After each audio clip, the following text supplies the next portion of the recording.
So in this last video on chapter 5, I really just want to wrap up with a few of the things at the end of the chapter, which are actually probably to you guys some of the most interesting parts about studying the integument. And these are some of kind of the disease states that we might be interested in. So skin cancer, about 1 in 5 Americans ends up being diagnosed with skin cancer at some point in their life.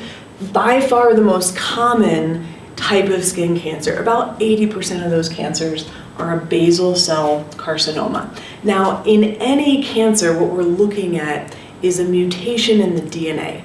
Without getting too crazy, realize that UV radiation permanently damages the DNA, and if that damage is taking place in those cells in the stratum basal, right, thinking about stem cells, cells that are dividing a lot, that's going to be where we're at risk for cancer. If that damage happens in a keratinocyte, right, that's already kind of progressing up through the various strata, not as big a deal. But damaging DNA in cells that are still going to divide is where we run into trouble. Okay, and in particular, you have 2 sets of genes that are really important, right? So you have a set of genes called that doesn't work at all. You have a set of genes called proto-oncogenes.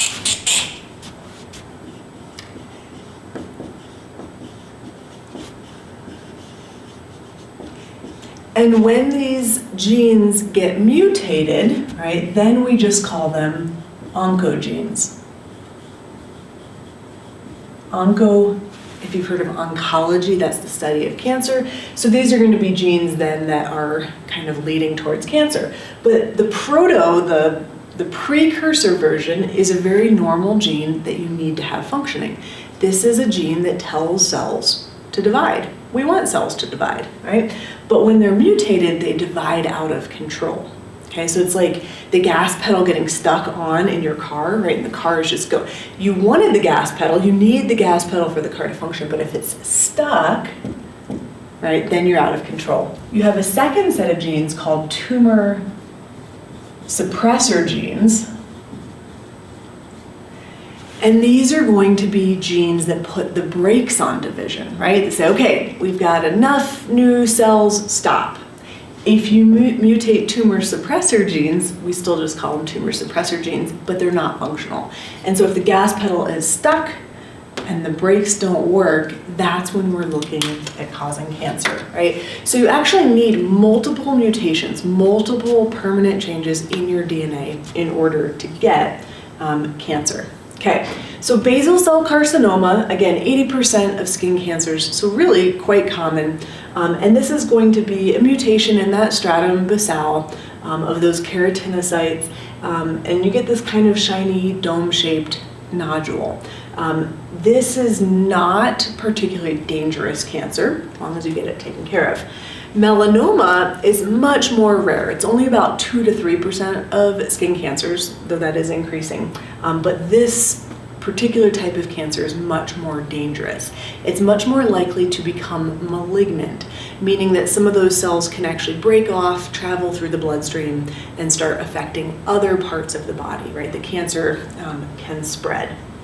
So melanomas, quite a few of them, it's like a third of them, start from a mole that was already existing, right? So if you go to the dermatologist for a skin check, right, they're looking at some of those, or paying special attention to some of those moles. If you have moles, they might ask you to pay attention to any changes you see there. So these are kind of the skin cancers that I would have you focus in on. The other thing that I would really suggest is that as healthcare professionals, right, particularly maybe kind of these frontline positions like nurses or physical therapists, occupational therapists, in a career where you're the hands-on person with the patient, I mean, sometimes the doctor is, right, but often it comes down to those people who are really sitting with and paying attention to the patient. You should be on, not the lookout necessarily, but you should notice if you see anything. And the way that typically people remember how to look for something like a melanoma, we have the A, B, C, D, E. That might not work so well. Let's try. we have the A, B, C, D, E's. A, B, C, D, E's of skin cancer. So things you're looking for: asymmetry, right? Notice like it's kind of big and blobby on this side's not as big, right? It's not even. Border irregularity. So seeing how it indents here and kind of pops out, right? Not a nice smooth edge that you might find on a regular mole. Color, right? This darker color is much more concerning than kind of that pinkish. Diameter. In particular, something greater than 6 millimeters across. For reference, that's about the size of a pencil eraser. And then E is elevation, right? Is this raised, right? Not smooth to the surface. That would be of concern, right? And so keeping an eye out for these things. I was asking my hairdresser about this, and she said, yeah, she actually saw something and told a client to go get it checked out. Sure enough, it was melanoma, and the doctor says that his hairdresser actually saved her life by alerting her to that early, right? I really heard a story on the news. The last one I saw was like some med student. They just finished studying this, and they're at a hockey game, and through the glass they see a mole on one of the coach's necks, and they hold up a sign and say, you should get that checked out. And sure enough, it was cancer. So kind of being aware of what these skin cancers look like, you could save someone's life. Okay. A couple things that are leading to this increased rate of skin cancer. I'm guessing you are all familiar with this idea of the hole in the ozone layer. Ozone in the upper atmosphere is this layer that actually helps protect Earth from incoming UV radiation. And of course, humans in all their infinite wisdom created some chemicals that were actually destroying that. And so this dark blue area is showing the hole in the ozone. Now, given the Earth's circulation and wind patterns, that hole kind of congregates, that thinning area of ozone kind of congregates over Antarctica in the winter. And so places like the southern portion of South America or Australia tend to have much higher exposure to UV radiation. Australia in particular has had some big increases in skin cancer.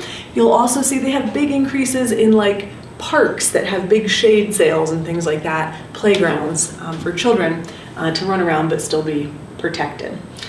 Here in the mountains, we should be aware that living at higher elevation gives us less atmosphere to protect us from UV, and so we're also at higher risk. So you might watch a lot of weather sites give a UV report telling you how strong that UV is, and some suggestions for covering up. And of course, sunscreen is always a great idea. Okay, another thing that we want to bring up from the end of the chapter is this idea of how the integument repairs itself, right? So we talked a little bit about this with tissues, right? Regeneration versus fibrosis. And skin is pretty good at regeneration, right? Particularly the epidermal portions of that. So let's look at these different phases of how an injury is repaired, right? So if you have an injury to the skin that's deep enough that it gets into the dermis, that's where those blood vessels are, right? It's down in the dermis. And so that's where we're going to start here, at this deep enough injury that there's bleeding. One of the things that happens is you have these white blood cells called mast cells, and they have a chemical called histamine. And histamine is going to trigger this inflammatory response. We'll talk more about that in AMP2, but you're all fairly familiar with this, right? Any kind of injury, the inflammatory response is what's making it red and warm and painful and swollen, right? That is inflammation. Now, one of the neat things in skin is really quickly, right? They're saying several hours later, the blood that filled in that spot has actually formed a clot. Again, in AMP2, when we talk about blood, you go through this whole clotting series of events that lead to a clot, but basically what you have here are a bunch of blood products, platelets, and eventually a protein called fibrin is making this true clot, right? And that's useful. It's kind of walling off the area, hopefully keeping microbes out of the site. Now, what's really neat in epithelium is within a couple hours, we enter this migratory phase where we actually see epithelial cells moving down the edge of that scar, right? They're gonna start trying to spread, fill in the area with epithelium. Right. You see some other things going on here, right? We have macrophages, which are white blood cells. They're trying to clean up debris, trying to get any microbes out of there. And we also, down here in the dermis, we're forming what's called granulation tissue, right? And this includes a lot of fibroblasts. They're producing new collagen, again, part of this repair process. In the proliferation phase, and again, they're saying this is about a week later, right? We're actually now have completely gone underneath the scab, and we have made a continuous run of epithelium, which is really impressive how quickly this happens, right? And deep to that, again, fibroblasts are repairing, laying down new collagen. Okay? And so our final stage here, they're calling it the scarring phase. So notice what happened. The epithelium is completely repaired, but they're pointing out there's a little bit of an indent here. It still might take a while for the dermis to kind of rebuild to full thickness. If it was a bad enough injury or if it got infected, that might lead to there being a permanent scar there, right? We all have some of them. So even though the epidermis itself is looking pretty good, the underlying tissue may have gotten a scar, right? So that is what we're looking at when we talk about repairing an injury to the skin. Now, one of the worst injuries that you can have in the integument are burns. They come in a couple different varieties. First degree burns, right, we've all had this. What they're pointing out here is really it's only the top level of the epidermis that is damaged, and this erythema is just saying, oh, it's red, right? We've all maybe touched ourselves with a curling iron or grabbed a tea kettle or something like that, right? And we're just damaging that upper layer of the epidermis, okay? And we do call that a partial thickness burn, right? It's not all the way through. Another partial thickness burn, here we see the epidermis and maybe even a little bit of the dermis being damaged in a second degree burn. This will often blister, very painful because we're actually getting into some of these nerve endings as well. Okay?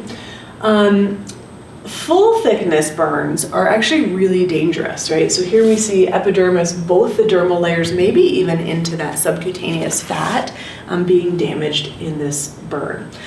Nerves might be damaged enough that they never actually regrow, and we've damaged enough tissue here that we may not actually be close enough to epidermal cells for them to come in and make this repair. And this is the kind of burn where maybe something like a skin graft would be necessary. The rule of nines is a good one to know when you're estimating the surface area of someone who's burned, right? So now, we're not talking about a curling iron, we're talking being trapped in a burning vehicle or a building, something really bad here. Where you would use the rule of nines. So what they're showing you is how they kind of break up the body to estimate the surface of the skin. And what we're looking at here, obviously the larger percentage of the skin that's damaged, the more dangerous, right? A couple things. As you lose that cutaneous membrane, dehydration becomes really problematic, right? And then also the risk for infection dramatically increases when you don't have that skin protection. So in an adult, about 9% of the body is the head, right? So you could estimate how much of that is burnt. Each upper limb, each arm is about 9%. They're showing you here each leg is about 18%, so you'd have 9 on the front, 9 on the back, or 9 and 9-ish, right? The trunk, 36%. So if you think about it, half of 36 is 18 and half of that is 9, right? So half of the front would be 9, half of the back, each would be 9. And so you can use the rule of nines to kind of estimate the surface area of skin that's been damaged by burns. Okay, that is it on the integument. We'll see you in class.